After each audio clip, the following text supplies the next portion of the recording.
Baru-baru ini ada video seorang perempuan berjilbab pakai celana pendek. A'udzu billahi minasyaitonir rajim.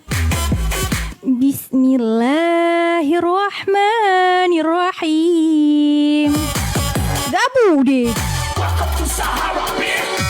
Dia DJ, menyanyikan lagu DJ dan memulai dengan Bismillahirrahmanirrahim. Kemudian dia mulai dengan musik DJ lagi. Kemudian dia ucapkan kalimat dalam Al-Quran, dia mainkan DJ lagi. Ternyata dia pakai celana pendek, berjilbab tapi celana pendek. Itu muslim. Bapak ibu sekalian yang berbahagia, yang hari ini banyak diminati oleh anak-anak muda. Gaya musik seperti itu banyak diminati oleh anak muda. Dan bukan kafir saja, termasuk umat muslim.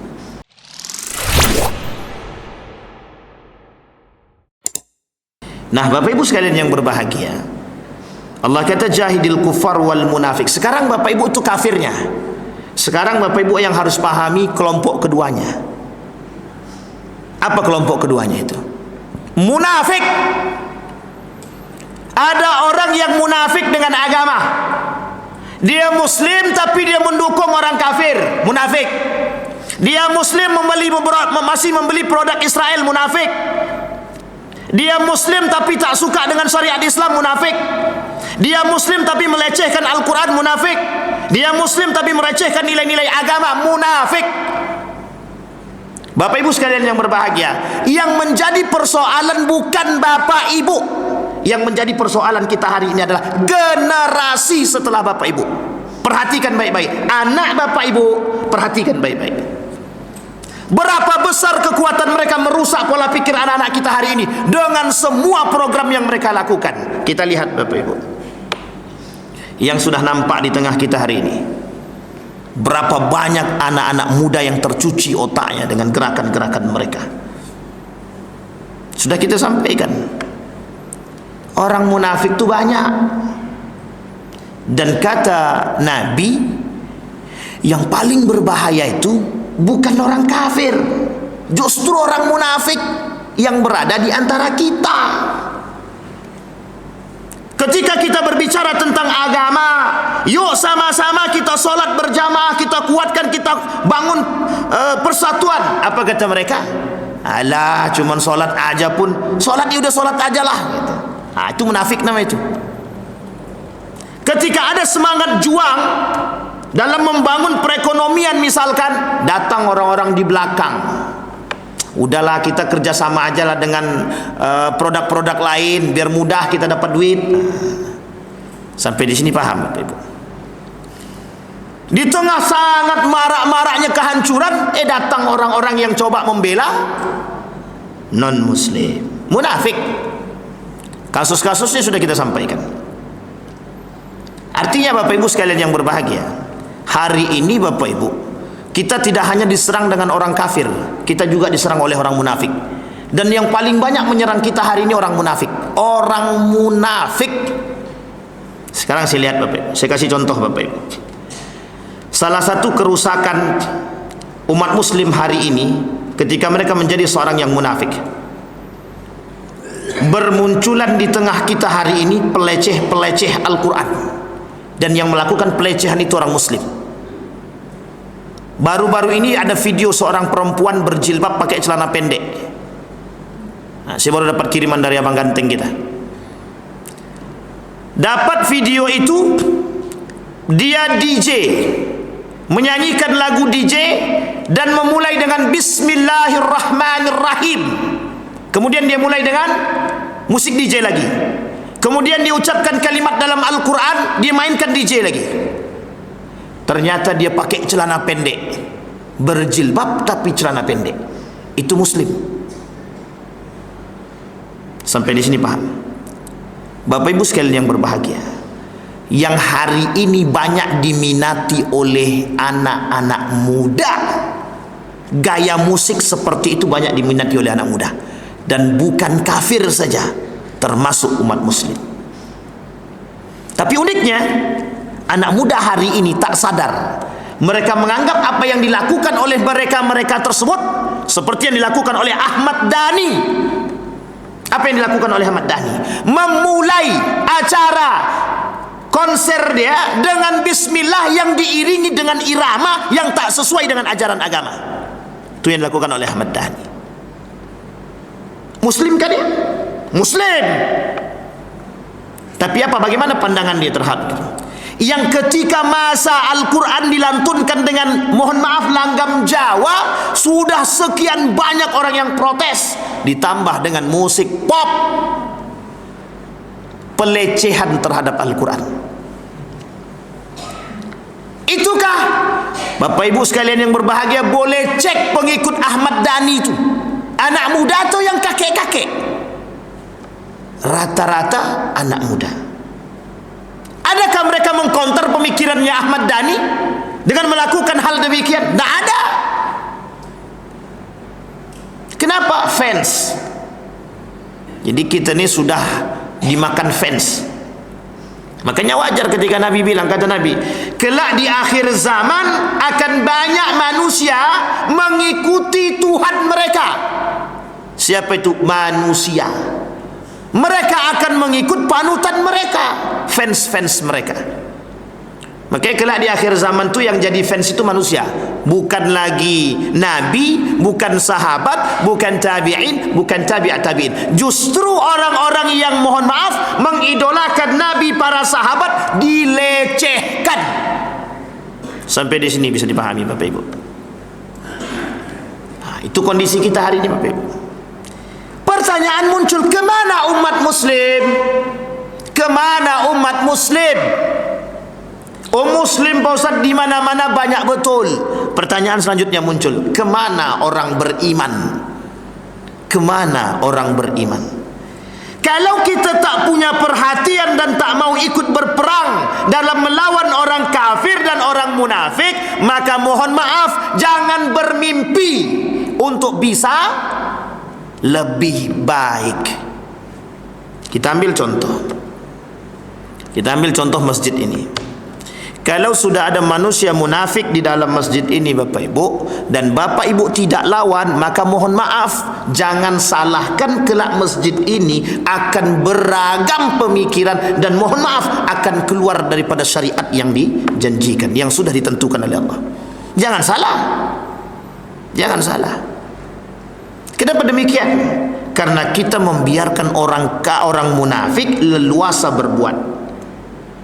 Orang munafik itu banyak. Dia tak suka dengan syariat Islam.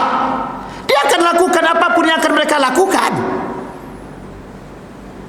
Bapak Ibu sekalian yang berbahagia, kalau kita masih berdiam diri dan santai dengan keadaan kita hari ini tanpa ingin berbuat, maka sesungguhnya itulah yang disebut dengan dha'ful iman, iman yang lemah. Sampai di sini bisa dipahami Bapak Ibu? Kenapa anak kita hari ini kok jauh daripada Al-Quran?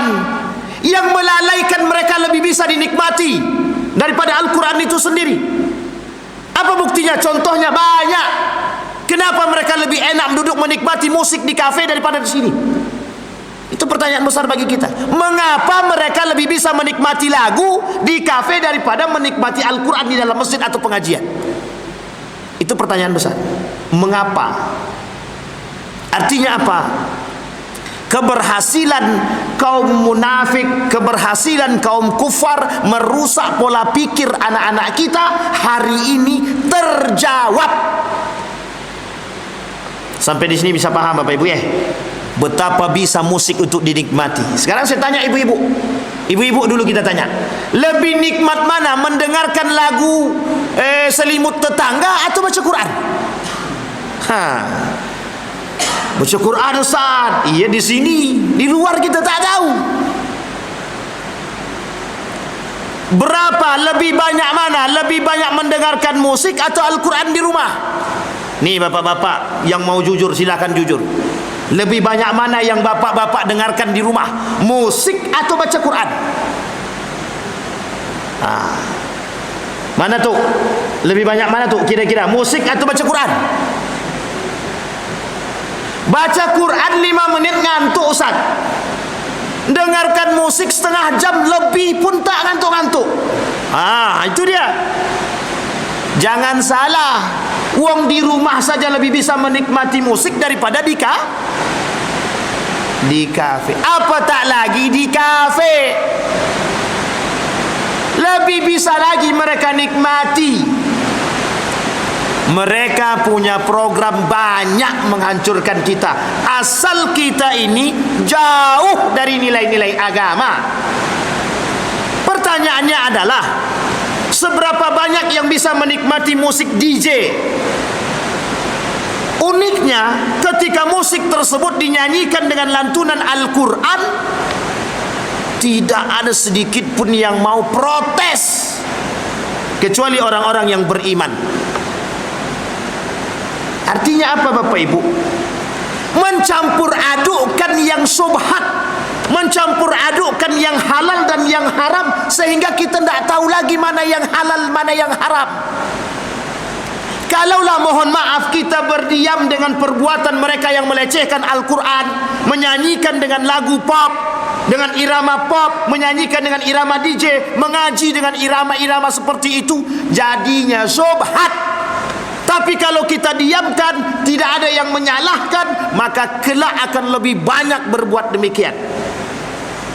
Masih banyak lagi. Kenapa kita diam? Kenapa kita anggap biasa? Sama. Kelak ada perempuan berjilbab tapi pakai celana pendek, kita tak berani tegur, kita tak berani katakan itu salah, maka akan lebih banyak perempuan yang keluar dan menggunakan kerudung selain daripada orang tersebut. Kenapa? Karena umat muslim hari ini diam, tidak berani menegur yang salah, tidak berani menegur yang berbuat maksiat. Sehingga apa yang terjadi? Kemaksiatan didiamkan, kemungkaran didiamkan. Yang terjadi apa? Pembiasaan terhadap yang salah.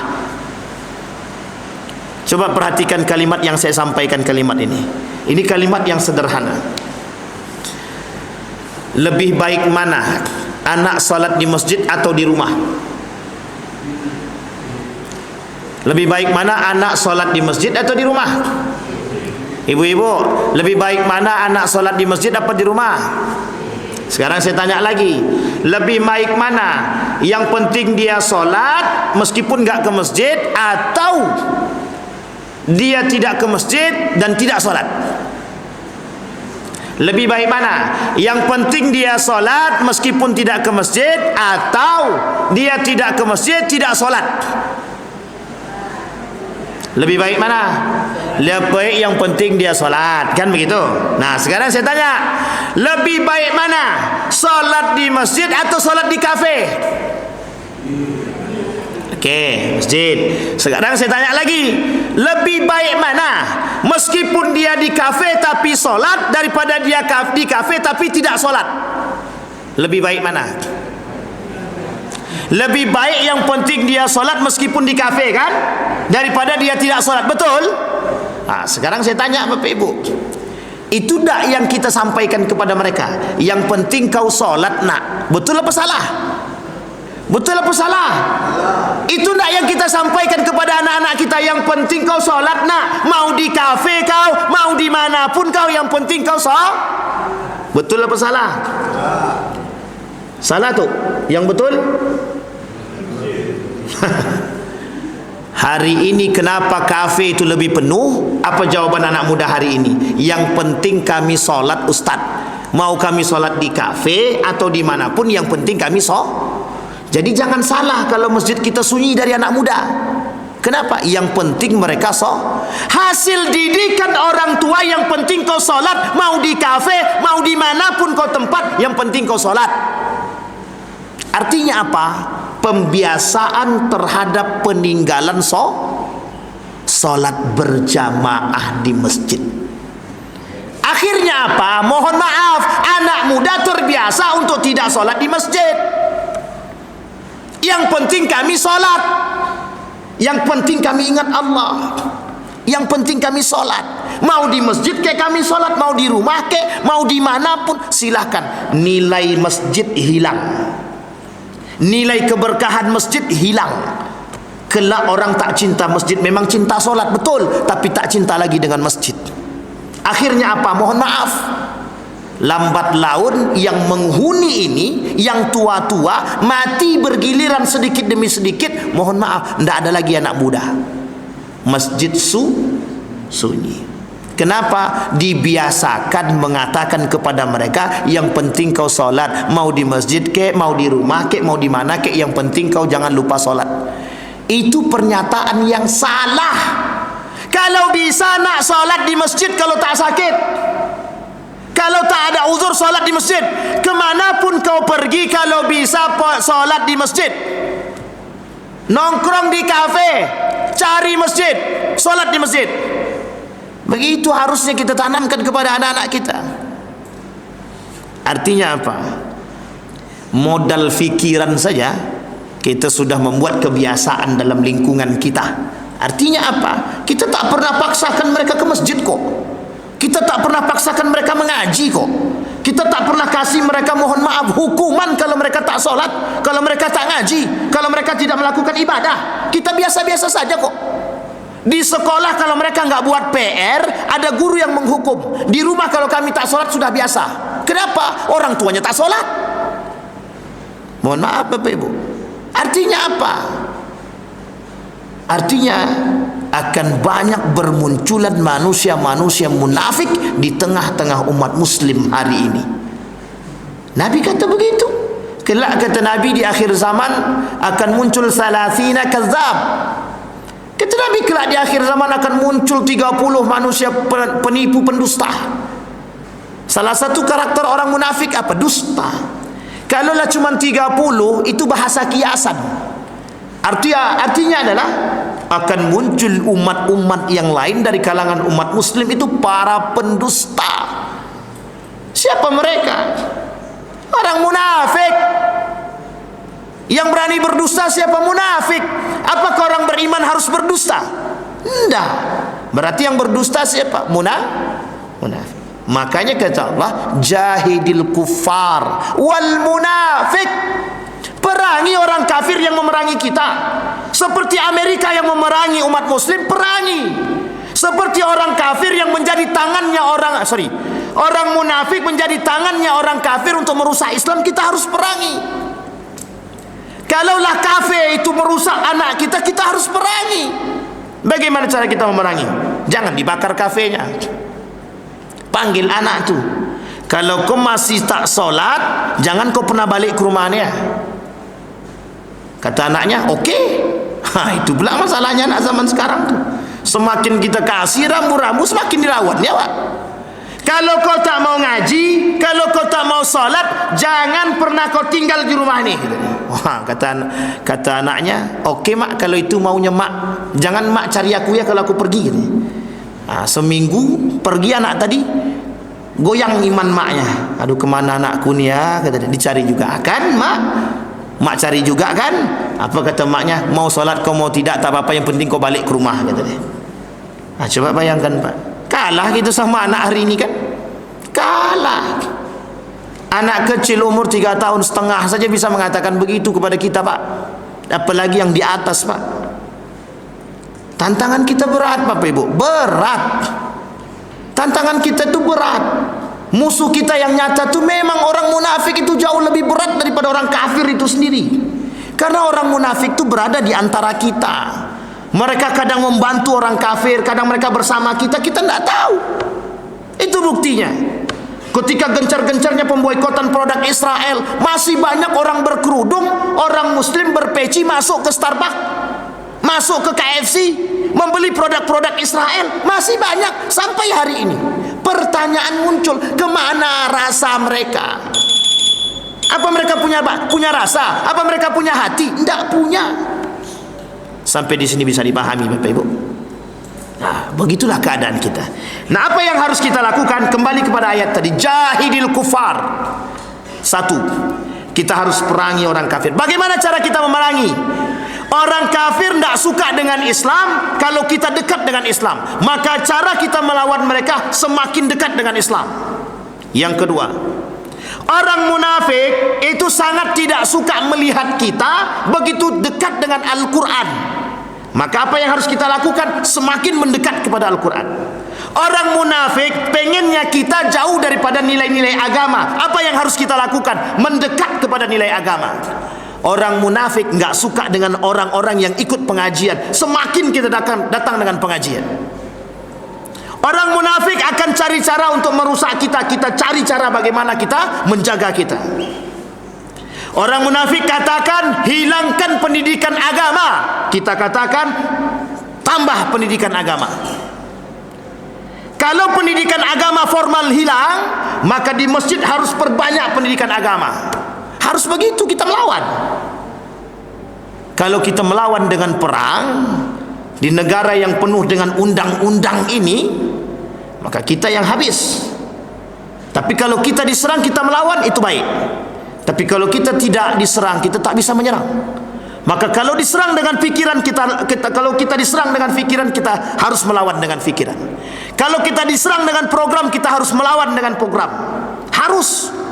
Kita diserang ekonomi hari ini, kita lawan dengan ekonomi. Maka masjid harus punya ekonomi yang baik. Sempat tak punya, mohon maaf, datang orang kafir, butuh berapa masjid tu? 50 miliar, ala cuma 50 miliar ni duit. Besok masuk dia ke masjid, kita cium tangan dia. Itu yang terjadi kan? Ya. Ketika Haritanu Sudibyo masuk ke dalam masjid, semua orang cium tangan. Kafir apa tak kafir dia tu? Kafir. Tapi kenapa? Karena piti. Mau kita dibeli begitu. Nah, hari ini Bapak Ibu, terkhusus di Riau ini, di Pekanbaru khususnya, yang punya dana terbesar itu orang kafir. Orang kafir itu. Bayangkan. Nah, jangan sampai pula orang kafir itu menjadi donatur pula. Ini pula yang menjadi masalah. Kemana kamu mau menjalankan proposal? Tolong Pak bantu masjid kami Pak. Berapa proposal? Sekian. Alah cuma sekian, nama. Tidak perlu pakai proposal, kata dia. Akhirnya menjadi donatur masjid. Besok berbicara dia, itu masjid itu kan sebagian besar dana dari aku, kata dia. Mau ngapa kita? Mau ngapain kita? Bisa kita lawan. Kita nggak punya duit. Lebih baik kita dihina oleh mereka, daripada kita harus menjual harga diri kita. Kita lawan Bapak Ibu, kita harus lawan. Nah Bapak Ibu sekalian yang berbahagia, Allah sampaikan di dalam Al-Quran, wa ma'wahum jahannam. Orang kafir dan orang munafik itu tempatnya neraka jahannam. Jadi Bapak Ibu sekalian yang berbahagia, poin penting dari apa yang saya sampaikan hari ini, yang pertama, kita Bapak Ibu orang beriman harus punya fokus hari ini dalam membangun satu gerakan yang menciptakan, mohon maaf, pendidikan akidah yang baik kepada anak kita. Itu satu. Karena apa yang dilakukan oleh orang munafik hari ini dan bekerja sama dengan orang kafir itu 4. Saya ambil 2 saja. Satu Bapak Ibu, orang kafir hari ini yang bekerja sama dengan orang munafik, pengennya kita hari ini itu terombang-ambing dengan agama kita. Artinya apa? Kita ragu dengan nilai-nilai agama. Sama yang seperti yang tadi saya katakan sama Bapak Ibu. Sekarang saya tanya ibu-ibu, lebih baik berkerudung, tapi lebih baik mana? Berkerudung meskipun pakaiannya sempit, atau pakaian lapang tapi tak berkerudung? Nah, pilih mana? Mesti berat pilihannya itu kan. Lebih baik mana? Berkerudung pakaian sempit, atau tidak berkerudung pakaian lapang? Mesti berat jawabannya. Lebih baik mana? Solat tapi mencaci maki, atau tak solat tapi tak mencaci maki? Coba lebih baik mana? Solat mencaci maki lebih baik daripada tak solat tapi tidak mencaci maki. Lebih baik mana? Lebih baik solat daripada tidak mencaci maki. Dia solat tapi tidak mencaci maki, itu lebih baik. Ini solat tapi mencaci maki. Tapi Bapak Ibu sekalian yang berbahagia, kalau harus memilih, lebih baik dia solat meskipun lisan dia, mohon maaf, mencaci maki. Apa yang dikatakan oleh orang munafik hari ini? Dia solat tapi lisannya minta ampun. Mending aku tak solat tapi lidahku baik. Itulah yang terjadi di tengah kita hari ini. Itu orang munafik tuh Bapak Ibu, munafik. Kenapa pilihannya begitu? Pilihan yang paling baik itu adalah solat dia dengan solat menjaga lisan. Itu yang paling baik. Makanya Bapak Ibu jangan salah kalau ada orang, mohon maaf, solatnya rajin, korupsinya juga rajin. Nah, itu imbang namanya dunia akhirat. Nah, solatnya rajin, kalau kemudian korupsi juga rajin. Itu namanya imbang dunia akhirat. Dia mengamalkan ayat Allah itu. Tapi itu na'udzubillahi min dzalik. Bapak Ibu sekalian yang berbahagia, sebelum saya tutup, poin yang kedua yang ingin saya sampaikan adalah jaga generasi kita hari ini Bapak Ibu. Qu anfusakum wa ahlikum nara. Jaga generasi kita. Mohon maaf Bapak Ibu, yang melalaikan anak muda hari ini adalah satu, alat elektronik itu tadi. Yang kedua, musik. Yang ketiga, tempat tongkrongan mereka. Kita harus jaga Bapak Ibu. Harus jaga, terutama yang punya anak perempuan. Jagalah. Baik perempuan maupun laki-laki. Bangun di rumah itu Bapak Ibu satu program pendidikan agama yang baik. Nak, maghrib mengaji, jangan lupa solat 5 waktunya diingatkan. Bagaimana anak-anak itu tetap istiqomah dengan mengajinya. Itu dulu. Karena kalau tidak Bapak Ibu sekalian yang berbahagia, besok Bapak Ibu tidak akan lihat anak Bapak Ibu membaca Al-Quran. Sekarang Bapak Ibu harus jawab dengan jujur. Berapa sering anak Bapak Ibu mengaji di rumah? Setiap waktu kah? Setiap solat 5 waktu kah? Atau sekali dalam sehari? Atau sekali dalam setahun? Nah, itu tergantung atau kembali PR-nya kepada siapa? Bapak Ibu sekalian, untuk kita semua, PR buat kita semua. Jadi Bapak Ibu sudah nampak apa yang dilakukan oleh orang kafir terhadap kita. Mereka akan terus mengejar kita sampai kita rusak. Walan tarda ankal yahud walad nasara hatta tattabi'a millatahum. Mereka tidak akan pernah berhenti merusak kita sampai kita mengikuti agama mereka. Mudah-mudahan ada manfaatnya bagi kita semua. Mudah-mudahan bisa menjadi penuntun bagi kita agar bisa menciptakan keluarga yang baik, keluarga yang dekat kepada Allah, anak-anak yang takut kepada Allah, anak-anak yang istiqamah atau keluarga yang istiqamah dalam ketaatan dan kebaikan kepada Allah. Amin ya rabbal alamin. Fa'tabiru ya ulil absar la'allakum tuflihun. Assalamualaikum warahmatullahi wabarakatuh.